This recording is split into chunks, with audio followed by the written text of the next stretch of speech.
O sacrifício expiatório. Médicos e especialistas em medicina legal montaram um longo documento sobre os acontecimentos que antecederam as últimas 48 horas da vida mortal de Jesus Cristo. Chamado de O Laudo, esse documento foi publicado sob a responsabilidade de um médico francês. Organizações cristãs, apoiadas na narrativa dos evangelistas Mateus, Marcos, Lucas e João, consideraram o documento confiável. Do ponto de vista técnico, o laudo está próximo da verdade, afirmaram. Talvez por ser médico, dos 4 evangelistas, Lucas é o único que descreve com precisão a morte de Jesus. Já era quase a hora sexta, escurecendo-se o sol, houve trevas sobre toda a terra até a hora 9, e rasgou-se pelo meio o véu do templo. Então Jesus clamou em alta voz: Pai, em tuas mãos entrego o meu espírito. E dito isto, expirou. Lucas 23, 44 a 46. Desde Adão até aquele momento, patriarcas e profetas escreveram e falaram sobre o Messias. O Cordeiro de Deus foi morto pelos pecados do mundo. O sofrimento começou no Getsemane. Seu suor transformou-se em gotas de sangue, um fenômeno raro. Só ocorre em situação de extrema fraqueza física, abatimento moral, medo e profunda emoção. Aquele era um momento cruel para Jesus. Traído por um amigo e preso em seguida, começava a etapa final da vida terrena de Jesus. Açoitado pelos soldados, abandonado pelos amigos, ficou exposto ao ódio dos sacerdotes e à fúria do povo. Colocaram sobre sua cabeça uma coroa de espinhos e zombavam dele, chamando de o Rei dos Judeus. Durante quase uma semana, levaram-no de um lado para o outro. A dor das chicotadas, os espinhos da coroa furavam-lhe a cabeça. Os gritos e zombaria do povo aumentavam-lhe o sofrimento. Primeiro foi mandado a Herodes, governador de algumas províncias romanas. Depois, por ordem de Herodes, foi mandado a Pilatos, procurador de Roma.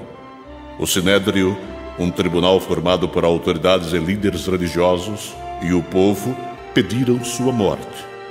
Pilatos mostrou Jesus à multidão feroz, e esta respondeu: Crucifica-o! Crucifica-o!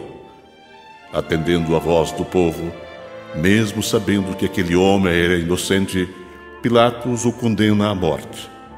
As acusações falsas, testemunhas pagas, disseram mentiras contra Jesus. Acusado de agitador social e religioso, os judeus o apresentaram como criminoso de alto risco para o império e para a sociedade judaica. Essa calúnia teve peso no processo contra Jesus, uma farsa. O princípio elementar de defesa, assegurado pelas próprias leis romanas, foi negado a Jesus. Condenado oficialmente, começava a etapa mais cruel de seu sofrimento, o caminho do Calvário.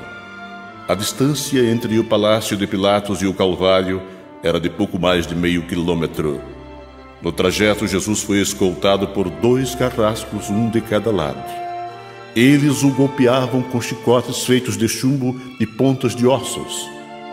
Cada chibatada no corpo fraco produzia hemorragia e fazia que o sangue espirrasse pelas feridas. A cabeça girava, produzindo vertigens e náuseas. Calafrios lhe corriam pelas costas. Se os pulsos não tivessem amarrado, o sangue cairia em poças. Era costume o condenado levar a cruz. Colocaram-na sobre os ombros de Jesus e o obrigaram a caminhar descalço. Seu corpo estava coberto de chagas. Cansado e fatigado, ele arrasta os pés e cai de joelhos. Os soldados o açoitam sem piedade. Cada vez que ele caía, a cruz lhe esfolava a carne. Os 600 metros foram percorridos. No topo da colina começavam os preparativos para a crucificação. Os carrascos tiram-lhe a roupa, pouca roupa que lhe resta.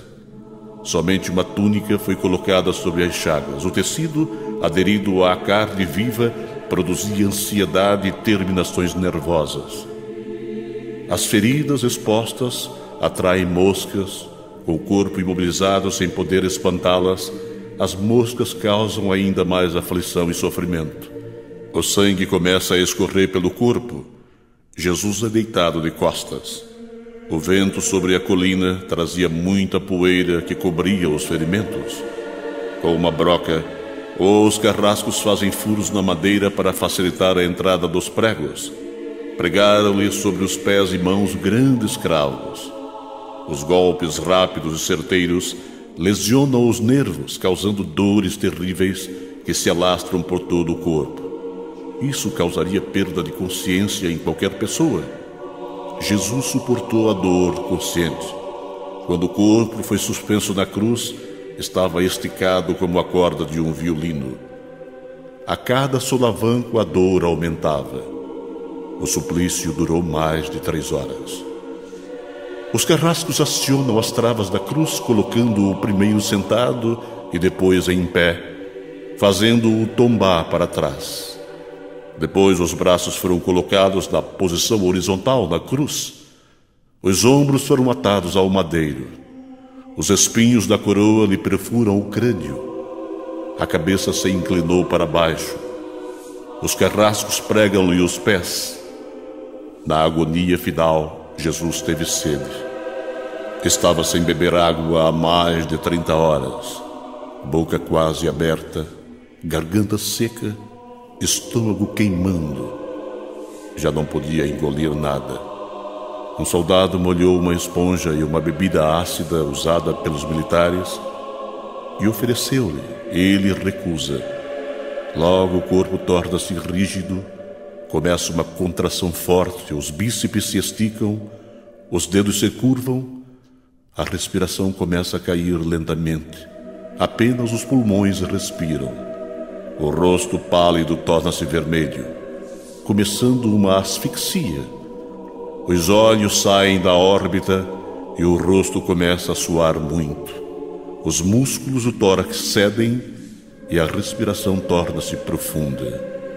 Os pulmões se esvaziam e o rosto volta à palidez. Nota-se um tremendo esforço. Por quê? Jesus começa a falar. Pai, perdoa-lhe porque não sabem o que fazem. Em seguida o corpo começa a pender.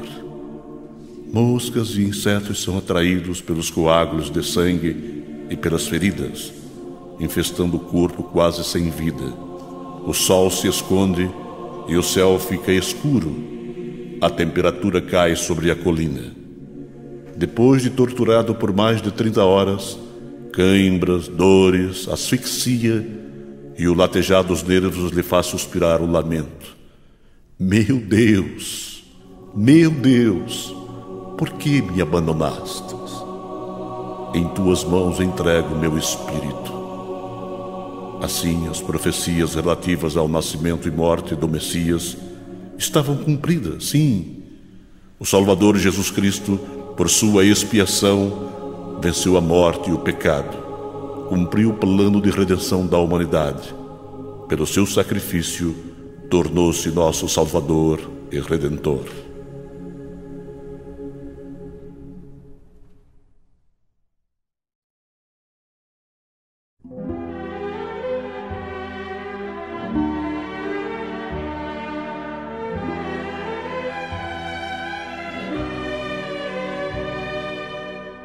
Escolhei hoje a quem sirvais. Essas palavras de Josué refletem os objetivos do Evangelho de Jesus Cristo. Quando fizeste a um destes meus pequeninos irmãos, a mim o fizeste, ensinou ele. A religião que só existe no domingo está longe de cumprir os princípios do Evangelho. Servir deve ser uma responsabilidade permanente de toda religião cristã ou não. A obra realizada pelos seguidores de Jesus Cristo deve ser feita para benefício de Deus e do próximo. Servir aos outros está intimamente ligado ao servir ao Senhor. Quando estais a serviço de vosso próximo, estais somente a serviço de vosso Deus. A história de todos os profetas foi feita com serviço dedicado a Deus e aos homens. O Prêmio Nobel da Paz de 1986 foi concedido a Madre Teresa de Calcutá, uma freira católica que dedicou a maior parte de sua vida aos pobres da Índia. Fundou uma organização de assistência social para reivindicar, junto a empresas, entidades e governos, auxílio para os pobres de sua terra. Madre Teresa foi um exemplo para o seu país e para a humanidade. No discurso que fez quando recebeu o Nobel na Noruega, a grandeza de alguém que serve a Deus e ao próximo, disse ela: qual é o dia mais belo? Hoje. A coisa mais fácil? Equivocar-se. O maior obstáculo? O medo.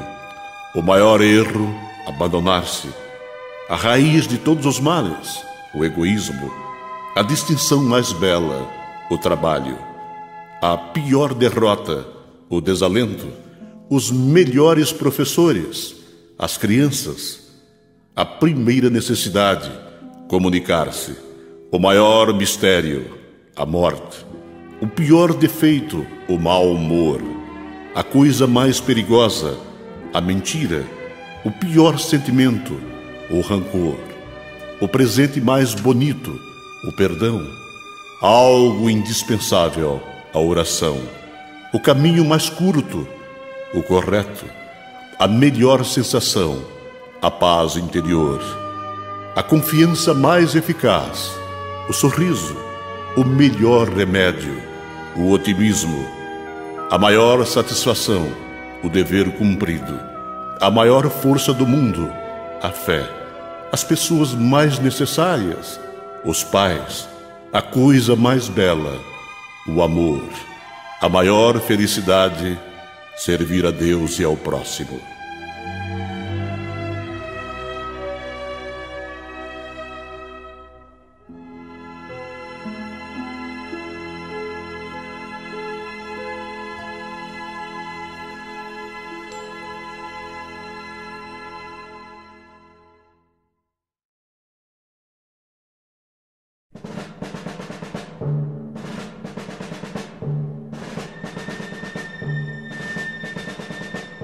A lição das formigas.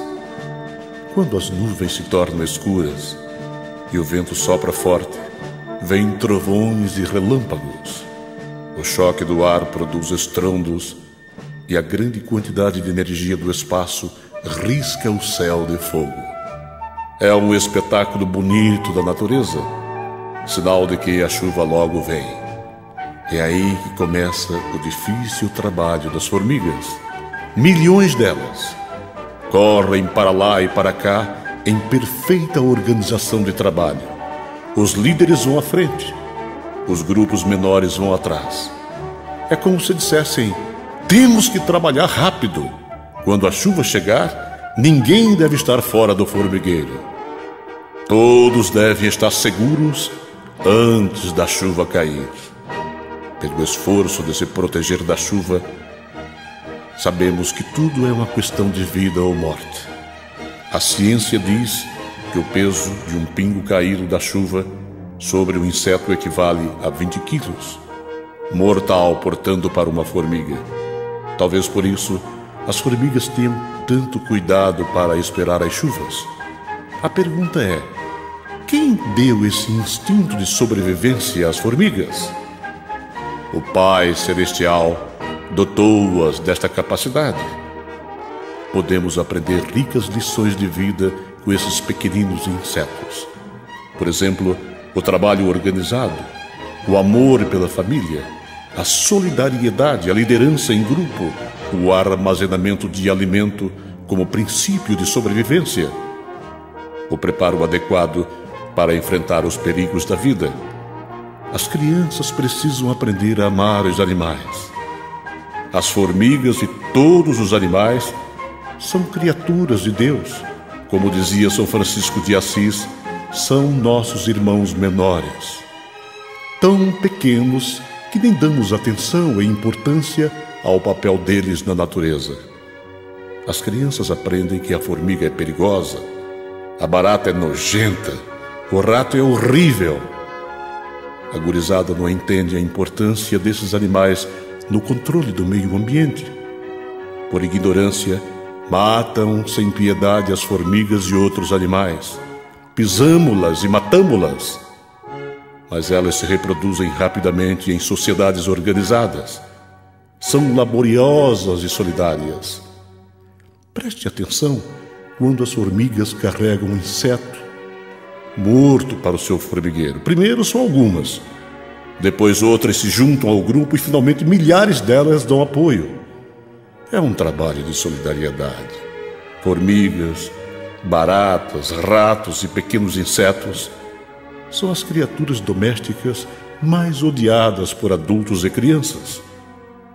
Todos querem matá-los sem piedade. É preciso entender o papel da natureza no universo. Cada um cumpre sua função. Os maiores se alimentam dos menores, outros se alimentam de insetos, pequenos roedores, gramas e arbustos. Assim, a natureza é preservada, eliminando-se superpopulações e equilibrando o meio ambiente. O homem é parte do reino animal. Se alimenta de vegetais, frutas, aves e animais. É um predador da natureza. Imagine quantos perus, frangos, porcos, bois e outros animais são mortos todos os dias para alimentar a humanidade. Esse é o papel natural determinado pelo Senhor para o equilíbrio da natureza. Quando esta harmonia é quebrada, todos sofrem. Por quê? Cada um deles cumpre um papel específico no meio ambiente. É constrangedor o ambiente de um matadouro. Os animais esperam a morte no corredor. Por pressentimento, lutam para não morrer. Outros não oferecem reação. É o caso das ovelhas, por exemplo. Quando o animal da frente é abatido, o de trás chora, como se soubesse que sua hora chegou. Talvez por isso o Salvador tenha usado a figura da ovelha em seus ensinamentos. É comovente quando ele diz a Pedro: "Tu me amas?", repetindo a pergunta 3 vezes. "Tu sabes todas as coisas. Tu sabes que te amo." Foi uma resposta de Pedro. Era a expressão íntima de um amor devotado. O Salvador concluiu: "Apacenta minhas ovelhas." O próprio Jesus Cristo é chamado de o Cordeiro de Deus. Os animais não devem ser tratados como seres humanos. A criatura humana é mais elevada. Os animais são criaturas inferiores. Nem por isso devem sofrer maus tratos. O poeta escreveu: "O cavalo, o gato e o cão são nossos amigos leais. Quem possui bom coração não maltrata os animais." É nosso dever tratar bem os animais, reconhecê-los como criaturas do Pai Celestial, ou como disse São Francisco de Assis, como irmãos inferiores.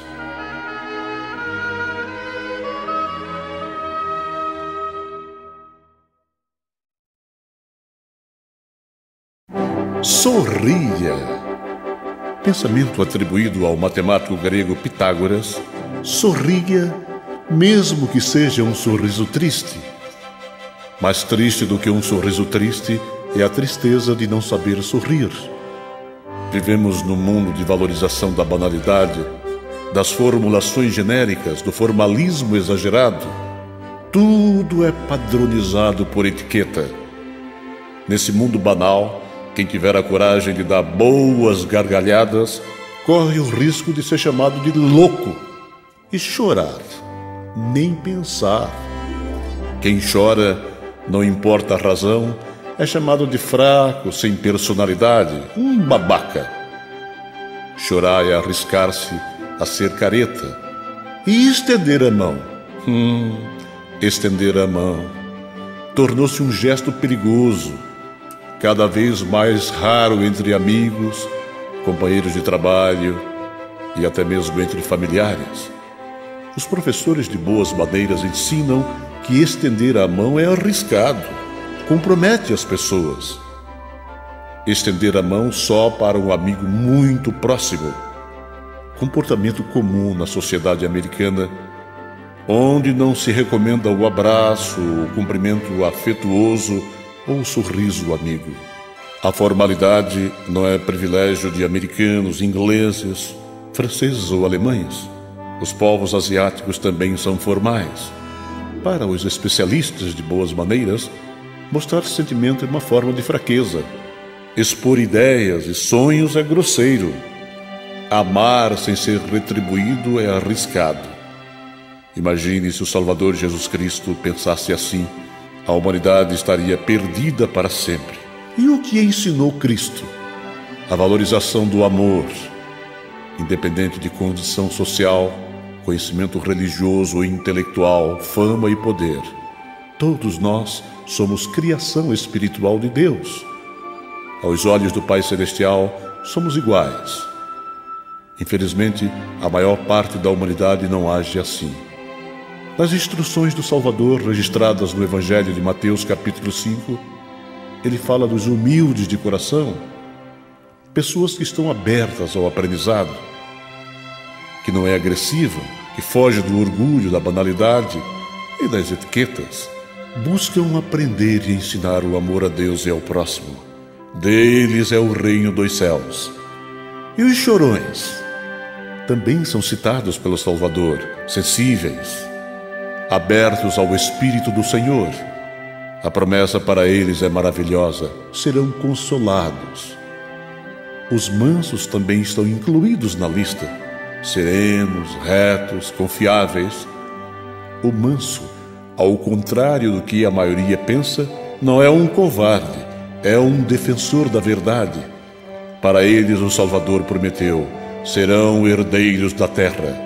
Os famintos de justiça, os misericordiosos, os limpos de coração, receberão grandes bênçãos. Os pacificadores serão chamados filhos de Deus. Por quê? São instrumentos da paz. Não fizeram parte de panelinhas ou grupos secretos. Não participaram de dissidências. Não foram agitadores sociais ou religiosos. Os justos mereceram uma posição especial. Deles é o reino dos céus. O Salvador era justo, foi perseguido e morto. Os apóstolos também eram justos. Patriarcas e profetas foram mortos ao longo da história da humanidade por amor à justiça. O formalismo, símbolos e códigos ensinados pelo mundo moderno são frutos do orgulho e da vaidade dos homens. Acima das etiquetas está o amor a Deus e ao próximo. Sorria. Ame sem ódio e sem medo. Faça sempre o bem. Abrace amigos e inimigos. Reconheça que todos nós somos criação espiritual do Pai Celestial. Portanto, somos irmãos em Cristo. Corra o risco, sim, de apertar a mão de alguém e lhe dar boas gargalhadas. Grosseria e cara feia não leva a nada, só ao inferno.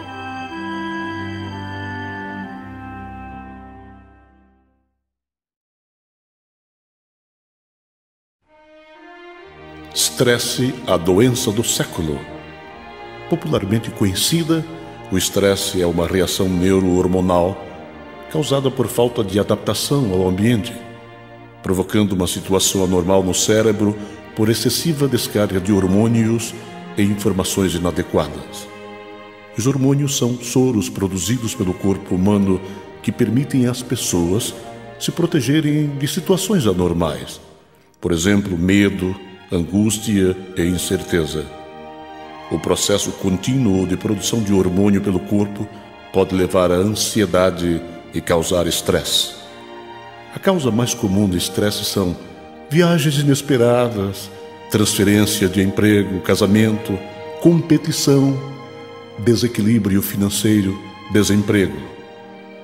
Sempre uma situação de falta de adaptação ao ambiente. O estado de depressão leva ao estresse. Não existe faixa de idade. Adultos e crianças são vítimas de estresse. A violência tem sido apontada como responsável pelo alto índice de depressão. O casamento pode ser um pesadelo. Imagine uma mulher ligada à família e ao seu ambiente social, De repente vê-se só ao lado de um homem que pode não ser a resposta de seus sonhos. Longe da família e dos amigos, pode entrar num processo de depressão.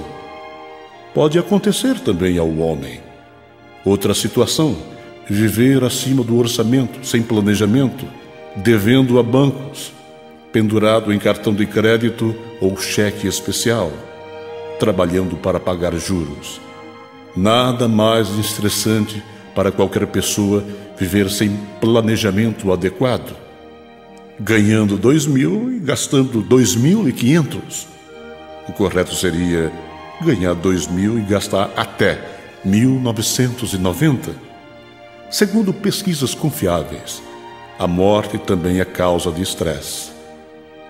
Quando se perdem bens materiais, resta ainda a esperança de recuperação, mesmo em casos extremos de separação ou divórcio. Para a maioria, a morte é um caminho sem volta. Com ela, os sonhos e a esperança terminam. Entre pessoas de todas as classes, a morte é tratada como uma intrusa. Pensamos no presente e no futuro, conclusão dos estudos, emprego, casamento, compra da casa, do apartamento, poupança, viagens, o carro novo, as coisas materiais. Esquecemos que a morte é a parte mais real da vida, a única coisa certa na vida temporal. Ninguém faz planejamento para morrer. Raul Seixas, em uma de suas canções, escreveu: todo mundo quer ir para o céu, mas ninguém quer morrer. São Francisco de Assis, em sua oração, diz: é morrendo que se vive para a vida eterna. O Salvador Jesus Cristo morreu para que a humanidade, por obediência ao Evangelho, ganhasse o direito de ter vida eterna. A morte faz parte do plano de redenção da humanidade. A expiação feita por Jesus Cristo permitiu o conhecimento da morte no plano da vida. A morte é apenas o fim de uma etapa da vida terrena. Com ela terminam decepções, dores e sofrimentos, mas a vida continua em um plano maior, superior. Para o depressivo ou estressado, o conselho do apóstolo Pedro: lançando sobre ele, Cristo, toda a vossa ansiedade, porque ele tem cuidado de vós. Sede sóbrios, vigiai. O vosso adversário, o diabo, anda em derredor, rugindo como um leão, e procurando a quem possa tragar, ao qual resisti firmes na fé, sabendo que os mesmos sofrimentos estão se cumprindo entre vossos irmãos do mundo.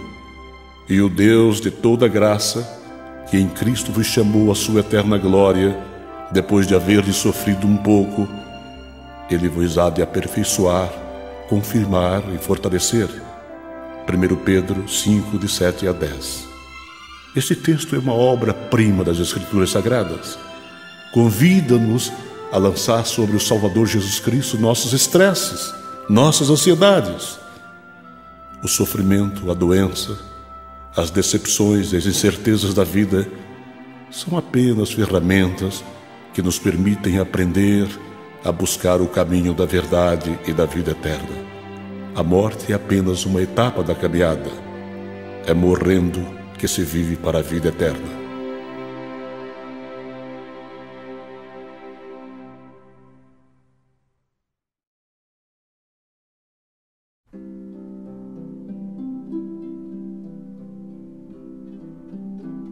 A busca da verdade.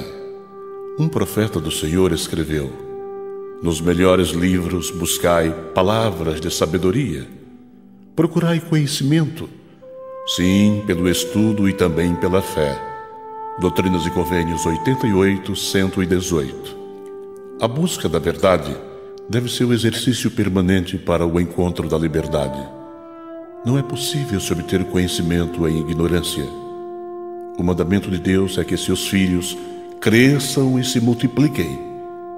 Crescimento material e espiritual estão associados ao conhecimento.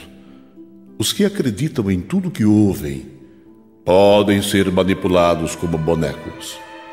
Os que acreditam porque estudaram formaram uma consciência pessoal naquilo que acreditam, são sábios e perseverantes.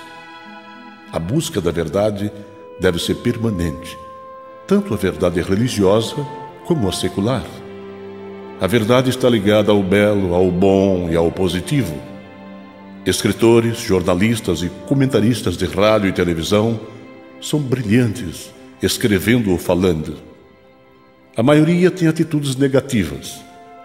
Não importa a respeito de quem escrevam, é raro um elogio. Alguns são rancorosos, não veem nada de bom no mundo. A crítica e a maledicência pontuam o tom da maioria da mídia falada ou escrita. Dizem que não existe político honesto. Os empresários são ladrões. As empresas de serviços públicos são acusadas de lesar clientes. Os administradores públicos são enxovalhados. Os comentários são sarcásticos, baratos e zombadores.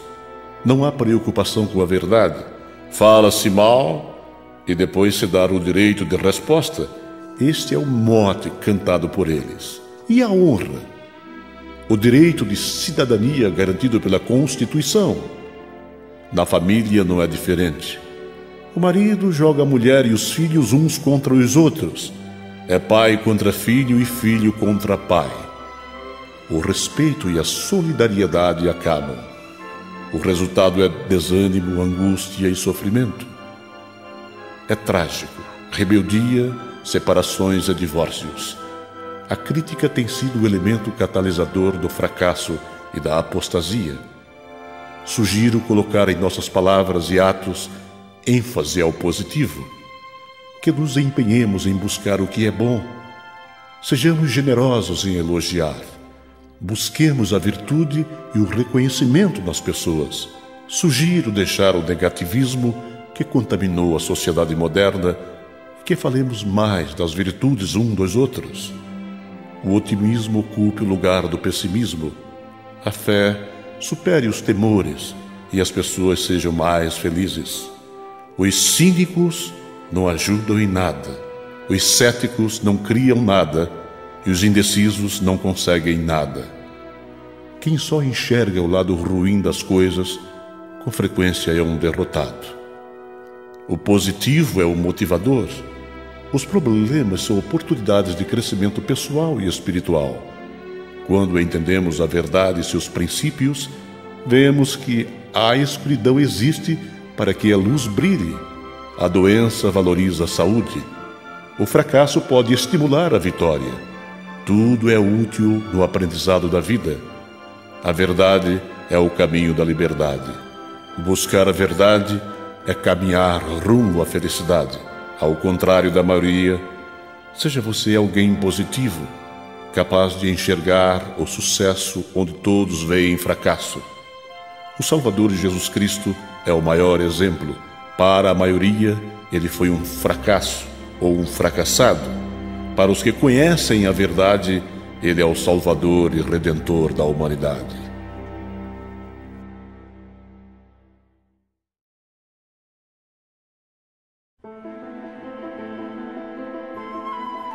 A doutrina da prosperidade.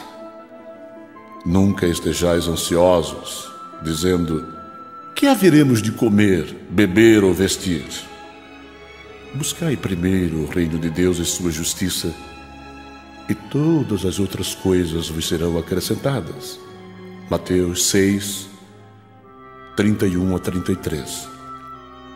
Essa instrução do Salvador Jesus Cristo projeta luz sobre a maior preocupação da humanidade, os bens materiais. Ter mais, quanto mais melhor. Na ânsia para se ter mais, a honestidade é pisada. Os direitos humanos são desrespeitados. Irmãos se voltam contra irmãos, filhos contra pais e amigos contra amigos. Até organizações religiosas vivem em função dos bens materiais. A doutrina da prosperidade tornou-se moda em programas de rádio e TV. Igrejas tradicionais e modernas convidam as pessoas a participarem de correntes, campanhas, reuniões. prometendo emprego, cura de doenças graves, recuperação de empresas falidas, casas, carros, apartamentos, telefones celulares, muito dinheiro no bolso e saúde para dar e vender. Um negócio lucrativo que envolve construtoras, gravadoras, emissoras de rádio, redes de TV e empreendimentos financeiros. Tudo pago pelos crentes da doutrina da prosperidade. Os pobres querem ficar ricos, os doentes curados e os espertos ganhar muito dinheiro.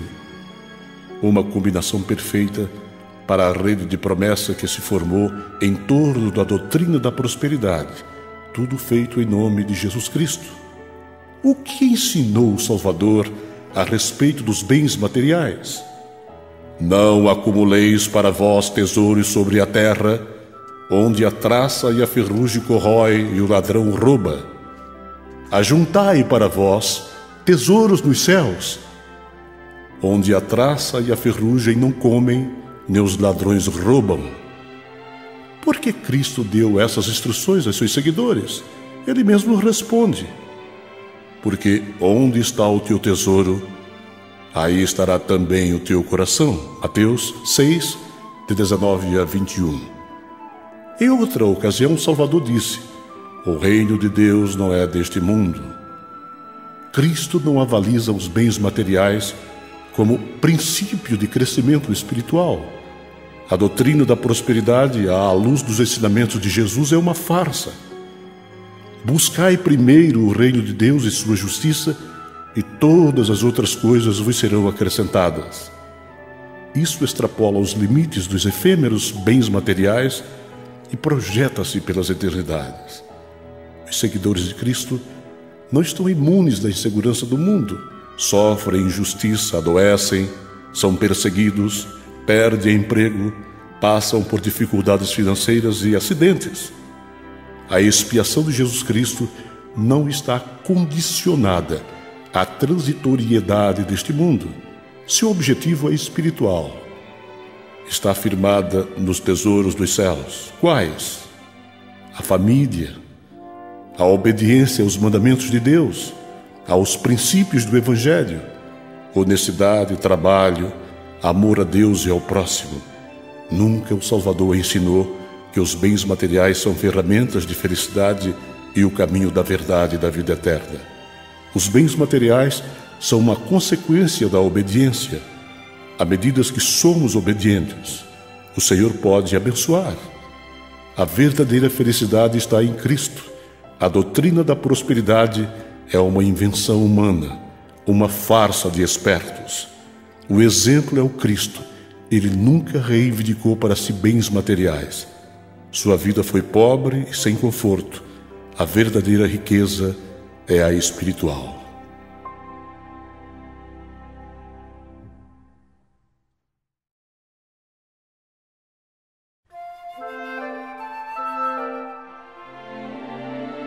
Comunicação objetiva. Rui Barbosa foi talvez o primeiro baiano a ganhar fama dentro e fora do Brasil. Orador renomado, político habilidoso, jurista de prestígio internacional, falava com facilidade 5 idiomas, autor de mais de 100 livros sobre moral, política e direito. Graças a Rui Barbosa, o baiano ganhou fama de inteligente. Os versos de um poeta popular dizem: pau que nasce torto, não tem jeito, morre torto. Baiano que nasce burro, não tem jeito, garanto que nasce morto. Se é verdade, não se sabe. O baiano acredita nisso. Quando morava no Rio de Janeiro, Rui Barbosa observou que suas galinhas estavam desaparecendo. Um ladrão visitava com frequência o galinheiro e levava as melhores aves. Aborrecido, Rui resolveu pegar o ladrão. Fez plantão junto à porta do galinheiro e esperou o larápio. Lá, pelas altas horas da madrugada, o ladrão apareceu. Catou as melhores galinhas, encheu um saco e se preparava para sair. Rui o pegou pelo braço e disse: não pelo bico do bípede, nem pelo intrínseco valor do galináceo. Se veio aqui para roubar-me, perdoo-te. Mas se veio para insultar minha soberba prosopopeia, dar-te-ei um trompaço no meio do teu glóbulo pensante que transformará tua massa cefálica em uma hemacéia. O ladrão não entendeu nada. Espantado, perguntou: doutor, eu levo ou deixo as galinhas? Um provérbio muito conhecido diz: com palavras simples de amor, se consegue puxar um elefante com um fio de cabelo. Se você fala e não é entendido, siga o exemplo de Jesus Cristo. Linguagem simples, usando os elementos da natureza e do cotidiano como ilustração, ele tocava os corações. O mais importante no discurso é o entendimento. O resto é palavrório.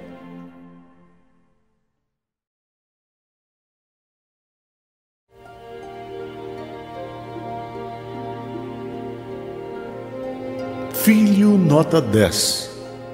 Certos pais pressionam os filhos para tirarem nota 10 em tudo. Fazem chantagem emocional e até ameaças. Se não tirar nota 10, vai sair da escola. É uma cobrança violenta em cima dos filhos. A vida não é feita só de nota 10. A doutrina do ganhar e ganhar é diabólica. Só cresce material e espiritualmente quem fracassa, enfrenta desafios e alcança vitórias também. Os pais que pressionam os filhos por nota 10 em tudo desconhecem o princípio do livre-arbítrio. A liberdade de escolha é um direito de todos. Em vez de tratar o filho como marionete manipulada, por que não ensiná-lo a pensar por si mesmo, respeitar sua individualidade, estimular a criatividade e ajudá-lo a se sentir feliz com ou sem nota 10? Motivar, ensinar com paciência e amor. Reconhecer que cada filho tem capacidade de aprendizado diferente. Comparar filhos como linha de montagem de uma fábrica de carros é no mínimo constrangedor. É preciso ter respeito à liberdade das pessoas. O melhor ensino não pode negar a liberdade de escolha. Exigir nota 10 é a quebra desse direito sagrado. Na mente de muitos pais, vale todo tipo de chantagem emocional para impor a teoria da nota 10, desde a ameaça da perda das férias, corte do presente de aniversário, cancelamento da viagem sonhada. O resultado é frustração, vergonha e revolta. O filho passa a ser motivo de deboche. Esse aí não tem jeito, só tira nota baixa, nunca gostou de estudar. Imagine uma criança ou um jovem ouvir esse mote noite e dia. Este é preguiçoso. Se não mudar, nunca será ninguém na vida. Não tem cabeça que aguente isso. O resultado é depressão, angústia e revolta. Perda de interesse pelos estudos, insônia e, sobretudo, medo. Nos lares onde não existem tolerância, amor e carinho, pais e filhos são infelizes. A capacidade de amar e ser amado representa a segurança do lar. Se o filho sente-se desprezado dentro de casa, discutirá seus problemas com amigos sem experiência ou com o traficante da esquina. Pais que não dialogam com os filhos pioram ainda mais a situação. Se o jovem recebe orientação segura dentro do lar, não terá necessidade de apelar para conselhos de estranhos na solução de seus problemas. É preciso que os pais entendam a individualidade de seus filhos e a respeitem. Ninguém é igual neste mundo. Uma parcela pequena da humanidade é composta de gênios. A maioria não tem capacidade genial. Cada pessoa tem um limite. A chave do sucesso está no respeito a estes limites. É perigoso impor qualquer sentimento de obrigação. Rotular as pessoas de gênios ou fracassados é discriminação e falta de amor. Imagine se o Salvador Jesus Cristo pensasse assim. A humanidade estaria perdida. Se seu filho ou sua filha só tira nota 10, parabéns. Se não, respeite seus limites. Dê-lhe amor e carinho em vez de pressão.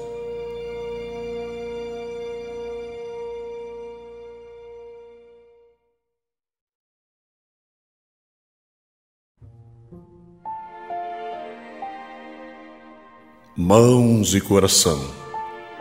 O poeta, em determinado momento da história, transformou o coração no vaso do amor, depositário do sofrimento causado pelo abandono da mulher amada. Esse lamento poético tem produzido peças de teatro, filmes, óperas, livros e os mais variados estilos de música e de literatura. A paixão associada ao coração é apenas uma desculpa para justificar o amor que não deu certo. Bom seria que toda doença cardíaca fosse causada por uma paixão fracassada, não é? Milhões de pessoas em todo o mundo continuam morrendo de doenças cardíacas. É interessante a simbologia do coração. Coração de ouro, pessoa boa. Coração de pedra, pessoa dura. De cortar o coração, piedade, dor, sofrimento. Abrir o coração, contar o que sabe, de todo o coração, com sinceridade, com o coração nas mãos, medo, dúvidas. O coração é um músculo oco situado na cavidade torácica. Tem duas partes. A primeira recebe o sangue e o transfere para os rins e outras partes do corpo. Na segunda, faz o sangue circular pela aorta e dela para todo o corpo. Do bom funcionamento do coração depende a saúde do corpo. Impossível se viver sem o coração. E as mãos? Para que servem as mãos? Nada mais gratificante do que o toque da mão na pele macia e delicada do nenê. Mãos que se abrem do abraço amigo. Mãos habilidosas do cirurgião que salvam vidas. Mãos treinadas do músico que tira sons admiráveis do instrumento. Mãos calejadas do agricultor. Ferramentas de trabalho que garantem o sustento da família. Mãos que se juntam em oração, agradecendo o dom da vida ou clamando apoio e proteção. As mãos são partes importantes do corpo humano. Existem pessoas que vivem sem as mãos, certamente sentem falta delas. Mãos e coração representam a união perfeita do amor e do trabalho. É o resumo do mandamento de amor a Deus e ao próximo. A única força que apaga as diferenças, cicatriza as feridas de sofrimento. O amor é o guia da felicidade. No mundo de tanta transformação, só o amor é perene como um grande lago. O amor é a segurança do lar e o farol da esperança no mundo de aflições.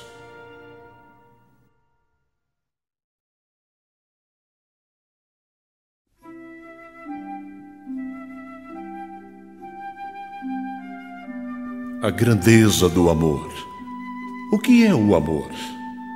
Deus é amor. Toda a criação é a mais pura representação do amor. Na visão da humanidade, o amor é paixão carnal. A licenciosidade e o sexo estão associados à história das grandes nações. O orgulho, a prosperidade, poder e fama levaram impérios ao extermínio. Babilônia, Medo-Pérsia, Grécia e Roma, grandes impérios da antiguidade, sucumbiram pelo orgulho e a iniquidade. As civilizações Jaredita, Nefita, Lamanita e muitas outras também. Prevaleceu entre esses povos o braço da carne. Profetas foram mortos e o amor a Deus e ao próximo pisado. Esses povos foram sepultados em seu próprio orgulho. Deles só restaram ruínas. Registros indicam as causas: o orgulho, poder e pecado. Os povos modernos não são diferentes. O continente africano vive na miséria. Milhões morrem de fome a cada ano. A maioria morre para garantir a opulência e o poder de uma minoria que controla a riqueza do solo e o poder político. No Oriente, irmãos matam irmãos em nome da religião. Europa e Estados Unidos fazem alianças para dominarem as nações menores. Grupos de bandidos, apoiados no tráfico de drogas, formam o Estado ilegal dentro do Estado legal. Comparando-se a história dos povos antigos com a realidade atual, pode-se afirmar com segurança: tudo se repete, nada mudou. Mudou o cenário. O conteúdo é o mesmo: orgulho, domínio injusto e a falta de amor a Deus e ao próximo. O apóstolo Paulo escreveu: ainda que eu fale a língua dos homens e dos anjos, se não tiver amor, serei como o som do bronze ou como o retine do sino, apenas um som e nada mais. E ele continua: o amor é paciente, é benigno, não arde em ciúmes, não se ufana, não é soberbo, não se conduz de forma inconveniente, não procura seus próprios interesses, não se exaspera, não se ressente do mal, não se alegra com a injustiça, mas regozija-se com a verdade. Tudo sofre, tudo crê, tudo espera, tudo suporta. O amor jamais acaba. Eis aí a receita para o mundo solitário e triste. Deus é amor.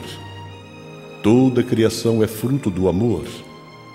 E por que tanta fome, miséria e abandono social? Falta de amor. Domínio injusto de uma minoria sobre a maioria. Madre Teresa de Calcutá, uma freira católica fundadora da Organização de Assistência Social de Calcutá, na Índia, foi agraciada com o Prêmio Nobel da Paz de 1986 como benfeitora da humanidade. Por que esse reconhecimento? Ela foi um instrumento do amor de Deus em favor dos pobres de seu país. Como ela, milhares de outras pessoas, anônimas, sem reconhecimento oficial, se dedicam ao trabalho voluntário por amor a Deus e ao próximo. São pessoas que fazem do amor o objetivo maior de suas vidas. Amenizam o sofrimento, dão alegria e ensinam o caminho da verdade e da vida eterna. Pessoas que, pelo exemplo de servir, dão testemunho do amor de Deus. A todos que fazem do amor um instrumento de vida, de qualquer religião, seita ou filosofia, nossa homenagem. Só o amor constrói.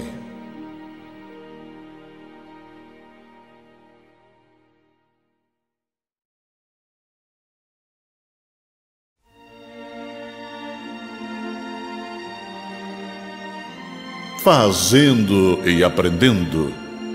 Confúcio, filósofo chinês, escreveu há mais de 2000 anos: eu ouço e esqueço, eu vejo e me lembro, eu faço e entendo. O conhecimento sem a prática é insuficiente. A teoria da modelagem do comportamento nega a ideia da necessidade de dominar uma prática. A justificativa: não é preciso frequentar uma autoescola para dirigir um automóvel. Aprende-se a dirigir praticando. Não é preciso conhecer o princípio do equilíbrio para andar de bicicleta.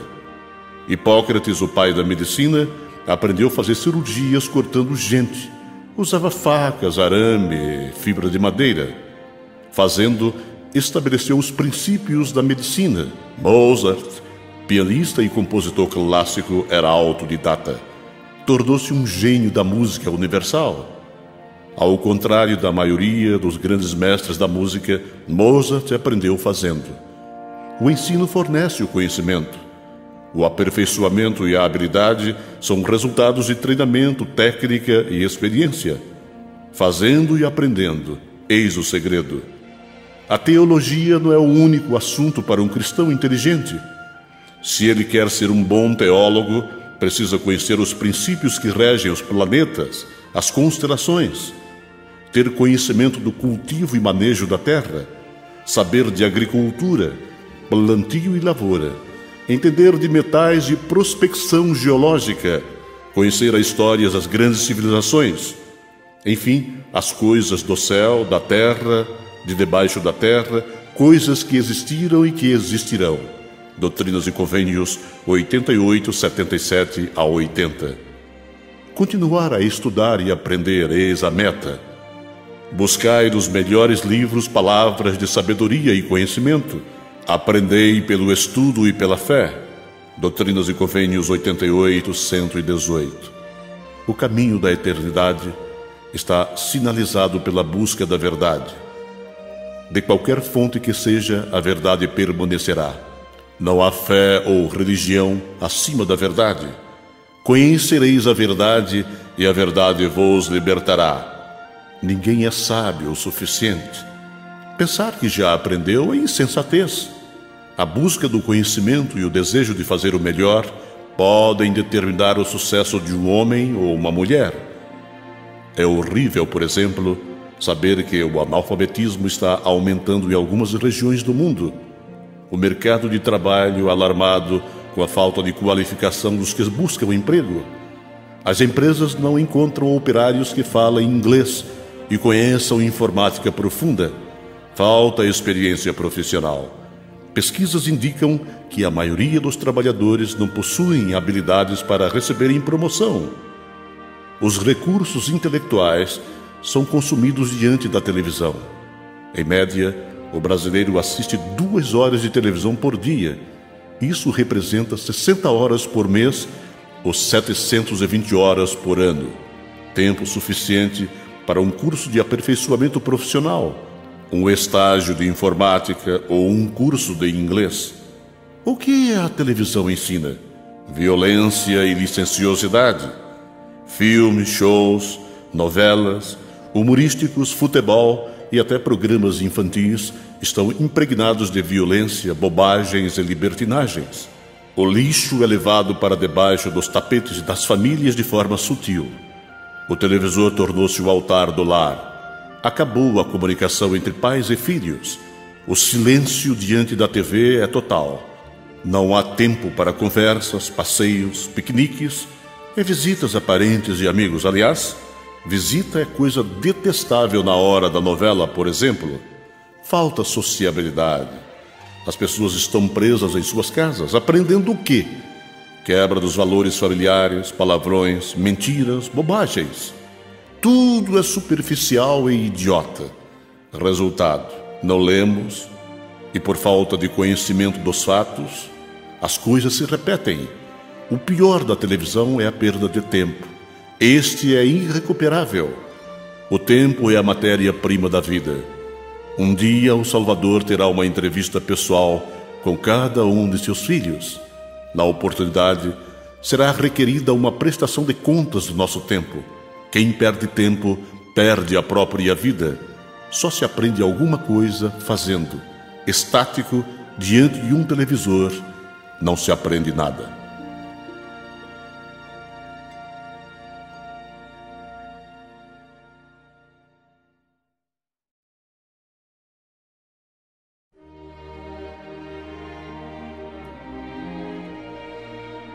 Mensagem aos jovens. O desafio do jovem hoje, moça ou rapaz, é manter-se limpo. O mundo moderno pode ser comparado a um balcão de ofertas. O apelo é forte, o alvo é a juventude. Qual é a mensagem da mídia para os jovens? Você é livre. Merece ter a vida que deseja. Liberte-se do medo e da culpa. Valorize tudo o que você gosta. Não se puna. Faça tudo o que deseja. A proposta dos meios de comunicação coloca o jovem como dono do mundo. Liberdade é tudo o que ele quer. Será que injetar ou cheirar cocaína até a morte é ter liberdade? Será que dirigir-se à habilitação, atropelando e matando, é ser livre? Será que o alcoólatra que troca a família pelo vício é livre? O ladrão, assassino ou dependente de sexo podem ser pessoas livres? Não, 1000 vezes não. Qualquer dependência põe a liberdade no chão. O jovem, por capricho ou por falta de experiência, pode embarcar na canoa furada da falsa liberdade pregada pela mídia.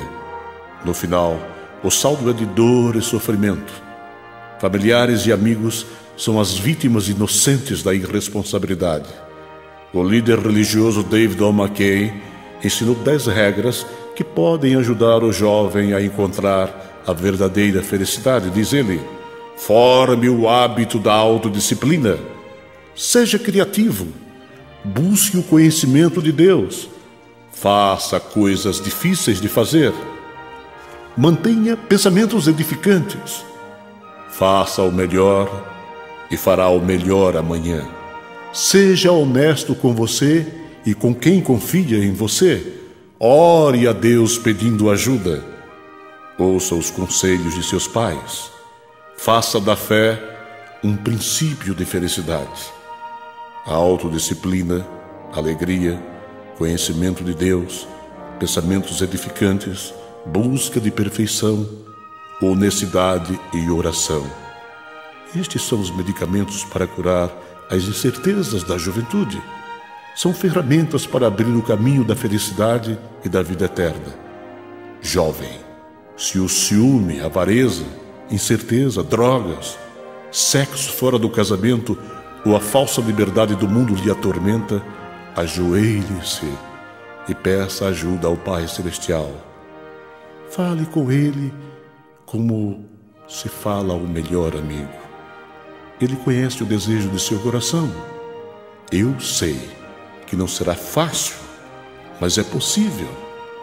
Como um pai de amor, Ele estenderá a mão para ajudá-lo. Não basta querer, é preciso agir. Faça a sua parte. Deus só vai ajudá-lo se você decidir agir honestamente. Se quiser ser amigo de Deus, seja você mesmo seu melhor amigo. Tendo o Senhor como amigo, tudo irá bem. Basta ter fé e o desejo de arrependimento. Lembre-se, qualquer dependência representa a quebra da liberdade, que é iniquidade. Segundo o antigo profeta, iniquidade nunca foi felicidade.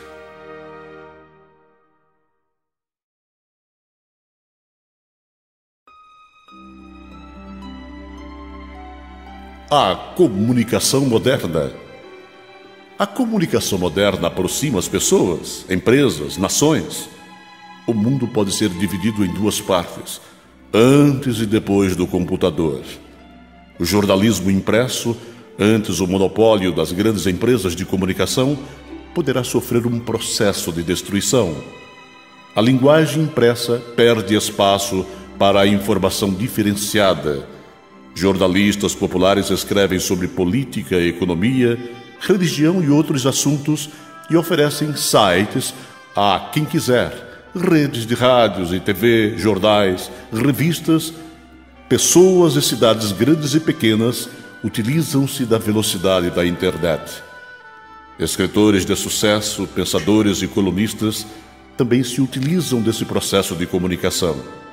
A empresa ou o profissional que não se adaptar à nova realidade corre o risco de ficar para trás.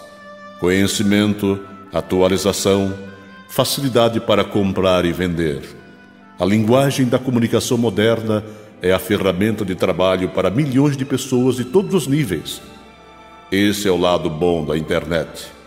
A banda podre está associada à pornografia, homossexualismo, pedofilia e sexo, de todas as formas, de todos os jeitos e para todos os gostos, fazem parte da rede. A internet tornou-se uma mina poderosa da indústria pornográfica.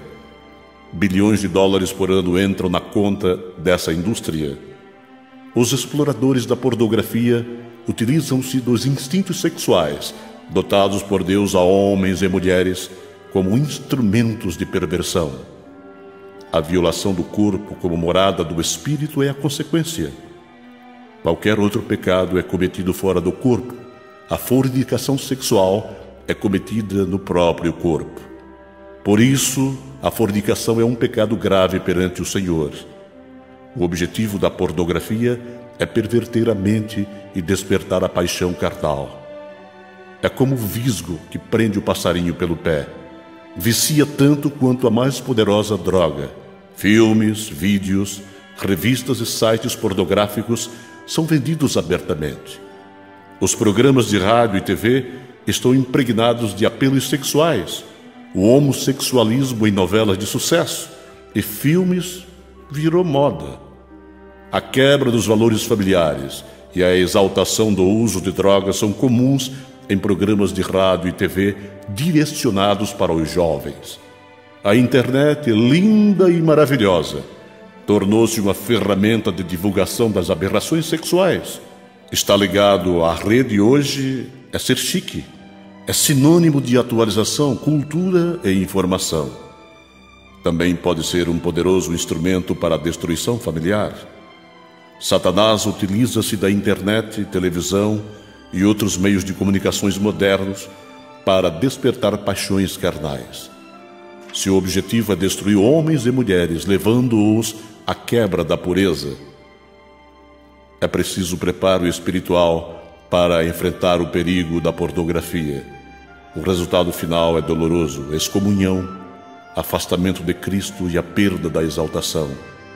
A pornografia pela internet é um vício tão destrutivo quanto o uso da mais poderosa droga, repito. Os pais devem ensinar os filhos a usarem a internet com muito cuidado. Sem experiência e sem medir as consequências, os jovens podem, com facilidade, usando a internet, embarcarem na canoa perigosa da pornografia, um caminho de sofrimento, decepção e destruição, sobretudo o lado espiritual.